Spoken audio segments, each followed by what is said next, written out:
Bapak Ibu tentunya sudah tahu kalau salah satu untuk menentukan kita sebagai seorang dosen profesional itu tentunya harus lulus Serdos dan juga memiliki minimal jabatan fungsional lektor kepala. Tapi tahukah Bapak kalau sebenarnya ada 8 poin syarat Serdos terbaru ya 2023 ini yang wajib harus dipenuhi. Tetap stay tune di channel saya, kita bahas ini lebih dalam.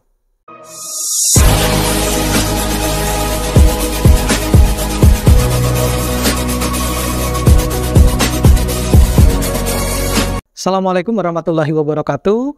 Kembali lagi dengan saya di channel saya. Jangan lupa untuk terus dukung channel saya dengan cara subscribe, like, share, dan komen. Jangan lupa juga untuk selalu menonton video-video saya secara full biar nanti isi dari video saya ini tidak ada yang salah paham gitu ya. Jadi mengerti tentang secara keseluruhan.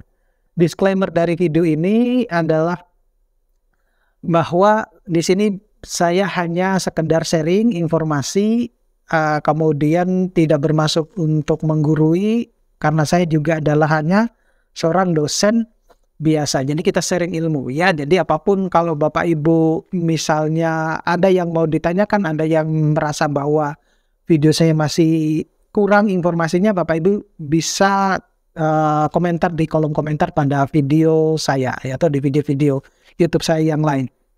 Nah, seperti apa yang sudah saya sampaikan bahwa ada sebenarnya beberapa syarat untuk Serdos terbaru ini 2023. Tentunya Serdos ini, syarat ini mengacu kepada Pedoman Operasional Sertifikasi Dosen atau POBKD Dosen tahun 2022 ya. Meskipun pada awal 2023 itu kan sudah ada peraturan tentang kewajiban khusus berdasarkan POBKD 2022, tetapi disesuaikan dengan Permenpan RB nomor 1 tahun 2023. Tapi sebenarnya ada sebenarnya syarat-syarat sertifikasi dosen yang harus Bapak Ibu ketahui, terutama bagi dosen-dosen yang saat ini posisinya mungkin masih asisten ahli atau bahkan yang sudah lektor tetapi belum lulus sertifikasi dosen ya. Di video saya yang lain bagaimana trik atau cara kita bisa lulus Serdos itu sudah pernah saya bahas. Jadi Bapak Ibu bisa lihat di video saya yang lain. Nah, lalu apa saja syarat yang diminta di dalam Serdos 2023 yang harus wajib dipenuhi oleh Bapak Ibu dosen tatkala sudah masuk di kuota Serdos ya, atau saatnya sudah mau tes gitu ya. Yang pertama tentunya harus memiliki NIDN ya. Saya kira ini dosen sudah tahu ya apa itu NIDN, nomor induk dosen nasional ya, atau memiliki NIDK. Untuk kalau NIDK itu yang masih aktif ya, yang masih aktif, bukan dalam tanda kutip sudah pensiun, bukan ya. NIDK itu khusus untuk, kalau nggak salah yang pernah saya komunikasi waktu itu adalah khusus untuk dokter pendidik gitu, dokter pendidik. Jadi ada seringkali kita juga sering mendengar yang NIDK tetapi untuk dosen pensiun ya. Tapi kalau yang NIDK yang sama Inggris ini itu adalah untuk yang dokter pendidik ya. Nah, kemudian yang kedua itu adalah memiliki jabatan fungsional sekurang-kurangnya adalah asisten ahli.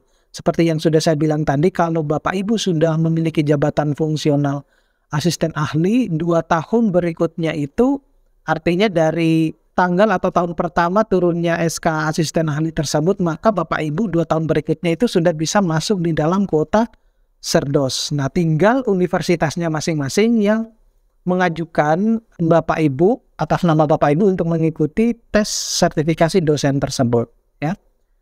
Kemudian yang ketiga itu memiliki pangkat golongan ataupun ruang ya bagi dosen PNS, ataupun memiliki SK in passing bagi dosen yang non PNS ya. Jadi biasanya kan kalau kita punya SK asisten ahli ya, SK asisten ahli yang pertama ataupun lektor yang pertama itu adalah ada SK in passingnya. Tetapi kalau misalnya SKN passing itu sudah kita dapatkan sejak asisten ahli, kemudian kita mengajukan ke lektor, ya, itu bukan lagi kita mendapatkan SKN passing, tetapi SK penyetaraan. Ya, jadi penyetaraan dari, misalnya dari yang mirip sama SKN passing ya, tetapi yang saya tahu itu adalah SK penyetaraan. Kemudian yang keempat itu adalah memiliki masa kerja sekurang-kurangnya 2 tahun ya secara berturut-turut terhitung mulai tanggal ya pengangkatan pertama dari jabatan fungsional tersebut. Itu tadi yang saya sebutkan, kalau Bapak Ibu yang sudah misalnya 2023 ini keluar SK asisten ahlinya ya Januari 2023, maka Januari 2025 Bapak Ibu itu sudah masuk kuota Serdos, jadi 2 tahun berikutnya gitu ya. Kemudian yang kelima itu memiliki beban kerja 2 tahun berturut-turut atau 4 semester. Kenapa demikian? Karena saya nggak tahu ya kalau di kampus yang lain, tapi kalau di kampus tempat saya mengajar itu dosen-dosen yang belum memiliki atau belum Serdos, tetapi misalnya sudah AA ataupun bahkan yang belum AA, asisten ahli maksudnya ya, ataupun yang sudah lektor tetapi belum lulus Serdos, itu mereka diwajibkan juga harus membuat LKD yang seperti dilakukan oleh Bapak Ibu dosen yang sudah lulus Serdos gitu ya.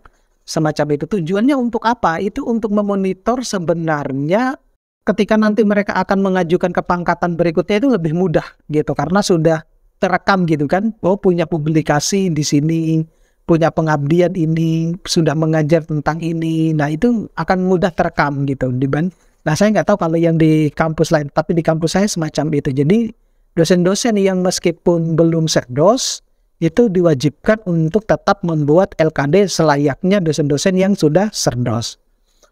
Kemudian, yang keenam itu memenuhi nilai ambang batas ya, atau passing grade ya. Passing grade-nya tes kemampuan dasar akademik maupun tes dari lembaga yang diakui Kemendikbudristek ya.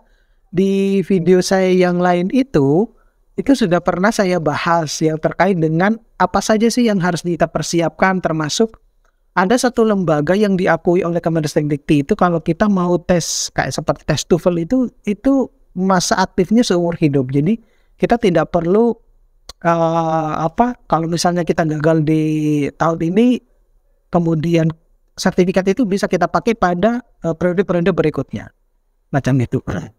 Kemudian yang ketujuh itu memenuhi nilai ambang batas khusus untuk yang berbahasa Inggris atau TKBI ya, dari lembaga yang diakui oleh Kemendikbudristek Dikti ya. Nah, kalau zaman saya dulu itu kita tesnya di universitas-universitas yang sudah ditunjuk oleh Kemendikbudristek Dikti. Nah, sekarang itu mungkin karena COVID ya, jadi mungkin lebih dinulakan. Jadi ada lembaga-lembaga yang memang sudah diakui oleh Kemendikbudristek Dikti itu, lembaga yang saya sebutkan di video saya yang satu itu yang masa berlakunya seumur hidup. Nah, Bapak Ibu bisa cari video saya yang terkait dengan Serdos ya, tes awal Serdos itu, untuk biar Bapak Ibu punya persiapan lebih jauh gitu ya, lebih awal. Karena bagi sebagian besar itu yang lebih sulit justru bukan tes kemampuan dasar akademiknya TKDA gitu ataupun TKBI gitu ya bahasa Inggrisnya, tetapi lebih kepada deskripsi diri ya, menilai diri kita sendiri itu jauh lebih susah, jauh lebih rumit ya dibandingkan kita menilai orang lain.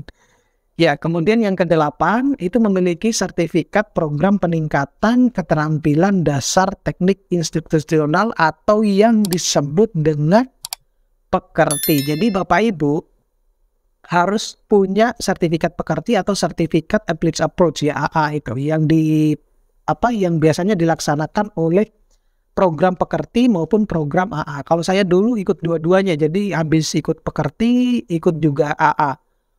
Keuntungannya apa? Satu, karena saya bukan basic saya bukan dari seorang pendidik gitu kan. Dia yang kalau pendidik itu kan ada pada semester sekian kan harus ngajar di sekolah-sekolah gitu, sehingga kalau pekerti maupun AA itu ya pada dasarnya kita yang, karena saya yang basicnya adalah teknik, ya udah kita diajarin bagaimana cara kita mengajar, kemudian alhamdulillah dari luaran pekerti maupun AA itu saya menghasilkan satu buku yang kemudian diajukan untuk mendapatkan hibah buku ajar dan itu lolos. Nah dari situ itu jadi salah satunya keuntungannya itu ya, di luar dari kalau memang itu sekarang ini dipakai untuk sertifikasi dosen. Oke, saya kira itu informasi terkait dengan syarat yang harus Bapak Ibu penuhi ketika untuk mengajukan Serdos. Mudah-mudahan ini bermanfaat. Kita ketemu pada video-video saya berikutnya. Assalamualaikum warahmatullahi wabarakatuh.